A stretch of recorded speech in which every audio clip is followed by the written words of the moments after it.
అంట 60 పార్టీలకెళ్ళి వచ్చి దేశం మీద రాష్ట్రం మీద ఉన్నటువంటి అన్ని పార్టీలు చిన్న చితక పెద్ద ఎక్స్లు మాజీలు అందరినీ తీసుకొని గుమిగుడుకొని కలగూర గంపలాగా 12 రకాల భోజనాలు కలుపుకొని తింటే ఆ రుచి తెలుస్తుంది మీకు ఇట్లనే ఉంటాయి ముచ్చట్లన్నీ.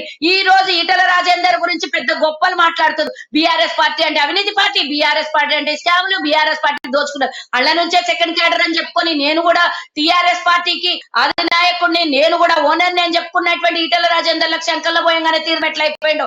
ఈ రోజు దేవాదాయ భూములను కూడా సహా ఆంబట్ అనిపించినటువంటి ఈటల రాజేందర్ ఆ భూముల కథ ఏందో చెప్పాలి.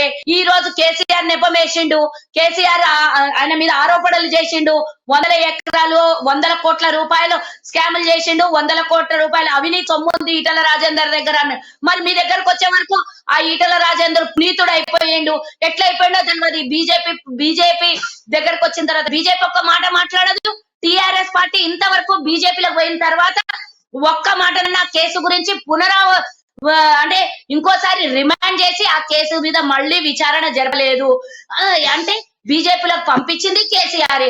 కాబట్టి బీజేపీలకు పోయిన తర్వాత ఒక్క మాట కూడా కేసీఆర్ ఈటల రాజేందర్ ని తిట్టట్లేదు. మొన్నటికి మొన్న అసెంబ్లీలో కూడా ఆకాశానికి ఎత్తిండు ఈటల రాజేందర్. అంటే ఇప్పుడు చెప్పండి, అసలు బీఆర్ఎస్ బీజేపీ ఒకటా, కాంగ్రెస్ టీఆర్ఎస్ ఒకటా అనేది మీరు నిర్ణయం చేసుకోండి.